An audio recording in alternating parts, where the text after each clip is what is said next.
watching the News Hour at 9.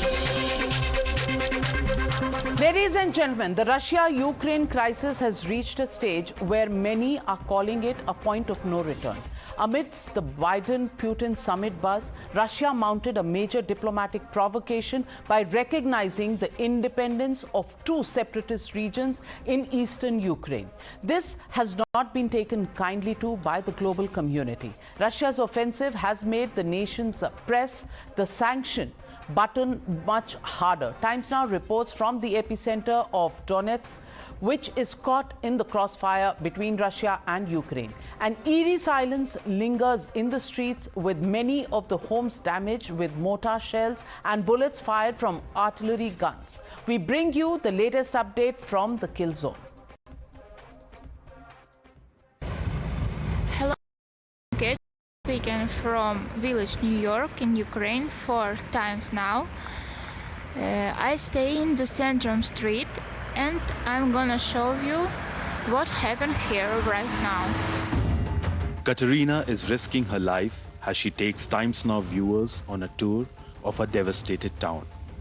Ironically, just 6 kilometers from the last checkpoint along the Ukrainian-Russian border, this town is called New York. Yes, viewers, New York, like the American megalopolis. Katerina moves her camera around to show us the devastation caused by the constant mortar attacks by these men, Ukrainian rebels who have allegedly been backed by Russia to split Ukraine and reunite the Donetsk province. All around, we can see the dilapidated homes of the locals that find themselves in the line of fire. Even the roads bear crater holes. In fact, Nina says that shelling is almost a daily affair. But though she's scared for her life, she's going nowhere. Nina says she's ready to take a bullet for the motherland. Уже годы отжила. Господь спасет, значит, спасет, а не спасет. Значит, уже этого. А куда? Куда сейчас-то?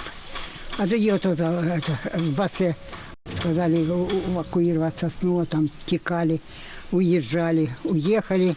И дед умер, и назад приехала сюда с дедом в 16-м году. И все, и больше никуда не поехала. A little away from Nina's home is the main street of the town. It is deserted. Only a few step out to get essentials like medicines or provisions from the few open shops. Though life has been reduced to a living hell, many locals are not budging. Куда? Мы здесь с 14-го года, никуда не уезжаем. Разбивается, делаем, ремонтируем и так далее. А смысл бросать свое, и где мы там будем жить дальше? Ну где? Ну поживем месяц-два. The Ukrainians are resolute people. They draw heavily from the courage of the heavenly 100 heroes who sacrificed their lives in 2014 in the civil resistance to a former Ukrainian regime that was almost totally controlled by Russia. Shelling and mortar fire have become an all-day event along the Ukrainian front line. But the residents don't leave. They say it's their homeland. You're watching the News Hour at 9. Debate number 2 on Times Now. Super Prime Time.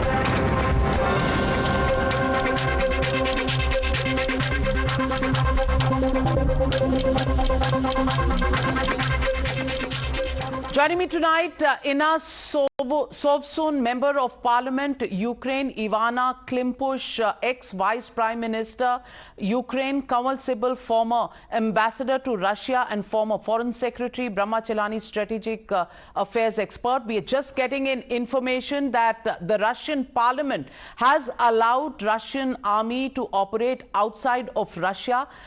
Does that mean that the situation is escalating? It seems to be hinting towards that. Let me ask this from Ivanna Klympush, and I want to ask you, what do you see and what are you hearing around you in terms of this face-off between Russia and Ukraine? Which way is it headed? Is there any scope for diplomacy to still play a role in this face-off between Ukraine and Russia? Good evening, everyone. First of all, thank you for keeping an eye on this situation. It's extremely crucial that the whole world understands the extent of Russian aggression against Ukraine, of Russian war against Ukraine. We do hope very much for a diplomatic solution. However, what we have seen is that Russia does not understand the language of diplomacy, doesn't understand the language of international law. What it does understand is the language of strength. And what it does understand is the language of sanctions. And that is what we as members of Ukrainian parliament are calling all the countries around the world to unite around strict sanctions against Russian regime. That is the only thing that Putin will understand, that he cannot proceed any further in his attack against Ukraine. But currently the situation is very dangerous. Basically what has happened is that Russian military men, Russian soldiers have already stepped inside Ukrainian territory. They are inside the territories of what they call the People's Republic of Donetsk and Lugansk, which they have recognized just yesterday, but that is a sovereign Ukrainian territory. They have no way of being here. It's our territory and they shouldn't come in. But they did, and they will proceed in case the world doesn't unite around stopping them, around making sure that they do not have any chance of proceeding further into Ukrainian territory. So the situation is really dim, and we really hope that the whole world will support Ukraine because there is no real excuse for what Russia is doing right now. And unfortunately, it has been doing that for the past 8 years. More than 14,000 Ukrainians have died in war that Russia started against Ukraine for the last 8 years.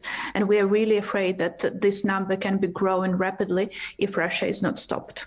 Well, Mr. Kamal Sibbal, you heard Ina there. Do you think this belligerence that continues to come in, news that's coming in from Russia, Russia's parliament just now, leaves any scope for any kind of diplomacy yet?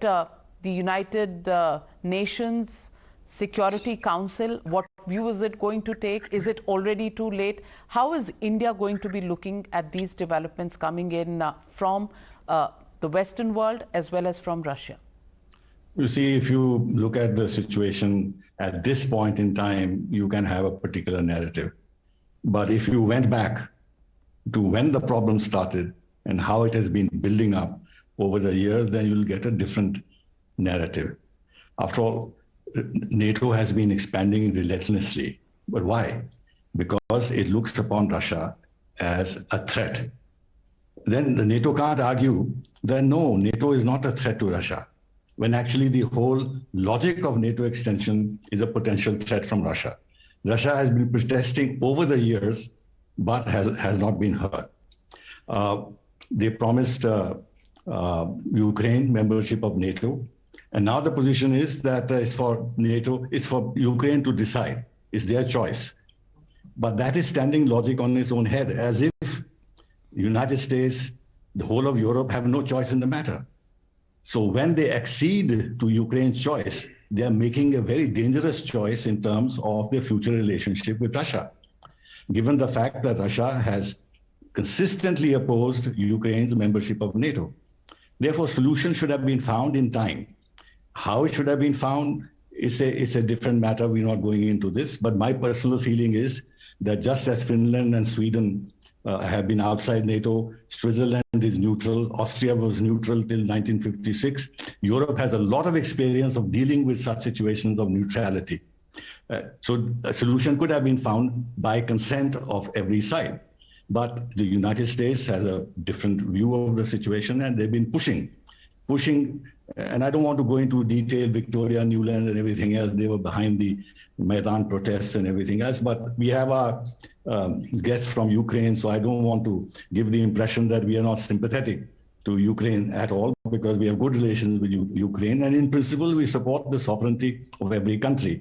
But the issue is much larger than simply Ukraine. Now, insofar as Minsk agreements are concerned, they have been on the table for 7 years. But there has been no progress because there are totally different views of Ukraine and Russia on the content and the obligations of the Minsk agreements.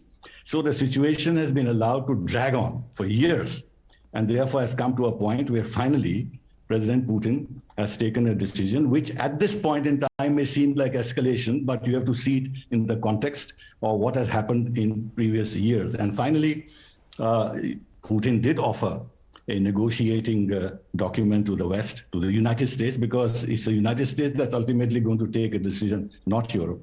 But the United States has rejected all the core demands of Russia. And the policy Absolutely. of sanctions... And Ivanna, Foreign Secretary Kamal Sibbal... Just 10 seconds. This sanctions business is not going to work no matter what our Ukrainian friends think. They have applied sanctions on Russia repeatedly. They have cushioned themselves against sanctions. So this is just wishful thinking. It will cause pain to Russia, no doubt, but they'll bear this pain. Well, Ivanna, do you think while the situation is to nobody's liking in the world, a war never helps anybody. The fact of the matter is there a possible pushback that can be done on NATO, or is there some way that some middle ground can be found within the NATO? Well, first, I'm grateful that we have this discussion. And first, I would like to remind your Indian audience that back in 2014, when Russia attacked Ukraine, Ukraine was a non-bloc neutral country. So it's not about Ukraine joining or not joining any alliance. It's about our sovereign right to exist, to survive, and to make our choices as a country and as a society. Russian President Putin, just yesterday, in his speech when he was announcing this recognition of the territories that have been backed by his forces just tacitly and secretly over all this period of time after 2014, he actually made it very clear. He believes that Ukraine existing as a sovereign state is a mistake, and it's inconceivable with his understanding of security, of the world, of geopolitics, and so on. So therefore, dear colleagues, it's not about NATO being expanding. It's not about Russia being willing to actually deliver on peace. It's about Ukraine being free, independent, and sovereign state in its Professor Brahma Chellaney, recognized borders. Do you think there is no alternative to escalation of the situation, the way things seemed poised at the moment? Navika, my view is that the current crisis has the makings of a drawn-out and dangerous confrontation between Russia and the US. Ukraine serves as a mere pawn in this larger geopolitical confrontation. Unfortunately for Ukraine, the present situation is not sustainable. First, its economy has taken a major hit already. Second, Ukraine is becoming increasingly militarized society. Since 2014, through the use of conscription, Ukraine has created Europe's largest military. 15% of its soldiers are female.